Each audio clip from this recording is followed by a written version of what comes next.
السلام علیکم دوستو، آپ کو اسامہ ولاگ میں خوش آمدید کہتا ہوں۔ امید کرتا ہوں آپ سب خیریت سے ہوں گے اور خوش و خرم زندگی گزار رہے ہوں گے۔ دوستو، آج آپ سے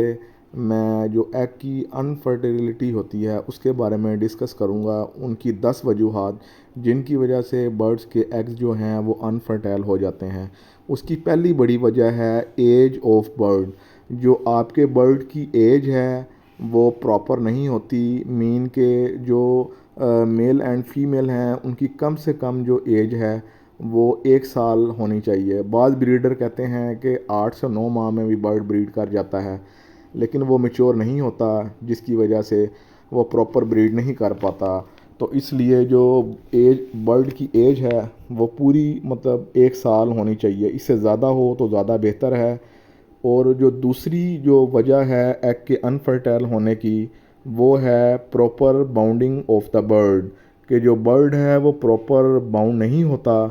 اور مین یہ کہ جو میل اور جو فیمیل ہیں وہ آپس میں باؤنڈ نہیں ہوتے۔ ہم جو فیمیل ہے وہ میل اور فیمیل کو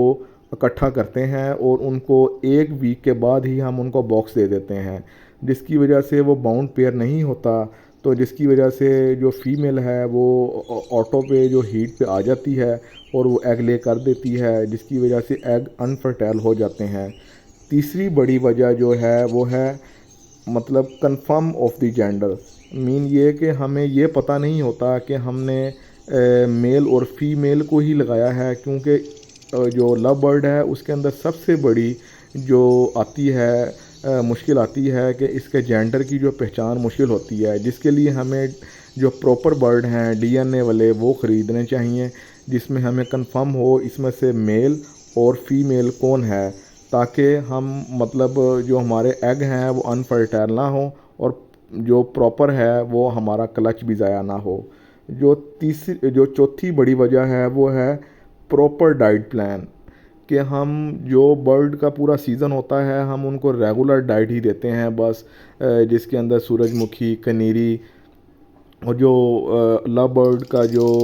فوڈ ہوتا ہے ہم وہی دیتے ہیں۔ ہم ان کو سافٹ فوڈ نہیں دیتے، ہم ان کو جو پراپر ڈائٹ پلان ہے وہ مہیا نہیں کرتے، جس کے اندر یہ جو آپ کا سافٹ فوڈ جس کے اندر مختلف قسم کی دالیں، چنا، وائٹ چنا، بلیک چنا، سبز مونگی کی دال، یہ سب چیزیں ہم اگر اپنے برڈز کو پرووائڈ کریں اور پراپر ان کو سافٹ فوڈ دیں، ایگ فوڈ دیں، تو میرے خیال سے جو انفرٹیلٹی ہوتی ہے اس کی ریشو بہت کم ہو جائے گی۔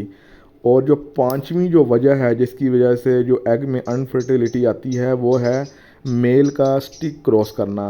جو میل ہے اس کو وہ سٹک کراس کرتا ہے، جس کی وجہ سے وہ فیمیل کے ساتھ کراس نہیں کرتا، تو اس کی وجہ سے بھی ایگ میں انفرٹیلٹی آ جاتی ہے۔ چھٹی بڑی ریزن ہے compatibility of the pair, pair آپس میں کمپیٹیبل نہیں ہوتے، یا تو میل کی ایج بڑی ہوتی ہے یا فیمیل کی بڑی ہوتی ہے۔ مین یہ کہ وہ آپس میں ایک دوسرے سے شائع نہیں ہوتے، جس کی وجہ سے آپس میں وہ بریڈ نہیں کرتے، اور اس کی وجہ سے بھی ایگ میں انفرٹیلٹی آتی ہے۔ اور جو ساتویں بڑی وجہ ہے وہ ہے کہ پیئر پہلی دفعہ بریڈ کر رہا ہوتا ہے اور ان کو پتہ نہیں ہوتا کہ جو بریڈ ہے وہ پروسیجر کیسے کرنا ہے، تو یہ بھی ایک وجہ ہے کہ ایگ کی انفرٹیلٹی آنے کی۔ جو آٹھویں بڑی وجہ ہے وہ ہے پور نیسٹنگ، نیسٹنگ اتنی زیادہ گندی ہو جاتی ہے، ہم نیسٹنگ کو چینج نہیں کرتے، جس کی وجہ سے فیمیل اور میل کراس کرتے ہیں اور ایگ بھی دیتے ہیں، لیکن ان کے جو ایگ ہیں وہ جو فرٹائل بھی ہوتے ہیں، لیکن ان کے اندر جو بیکٹیریا ہے وہ چلا جاتا ہے، کیونکہ جو ایگ ہے وہ آکسیجن لیتا ہے، اس کے اللہ تعالیٰ نے قدرتی طور پہ اس کے اندر چھوٹے چھوٹے سے مسام دیے ہوتے ہیں جس میں سے وہ آکسیجن لیتا ہے، تو بیکٹیریا چلا جاتا ہے اور اندر وہ بچوں کو ڈیڈ ان شیل کر دیتا ہے۔ یہ بھی ایک وجہ ہے۔ اس کے علاوہ مولٹنگ، کہ برڈ مولٹ پہ ہوتا ہے، یہ بھی بہت بڑی وجہ ہے کہ جب مولٹ میں ہوتا ہے وہ سٹریس میں ہوتا ہے، اس کی وجہ سے بھی برڈ ایگ انفرٹائل کر دیتا ہے۔ جو 10ویں بڑی وجہ ہے وہ ہے انوائرمنٹ، جس کی وجہ سے برڈ ایگ انفرٹائل کرتا ہے۔ ہم جو اپنے برڈ ہیں ان کو پراپر انوائرمنٹ دیں جس کی وجہ سے وہ بہت اچھی بریڈ کرے، تاکہ وہ جو آپ کے ایگ ہیں وہ انفرٹائل نہ ہوں۔ یہ 10 بڑی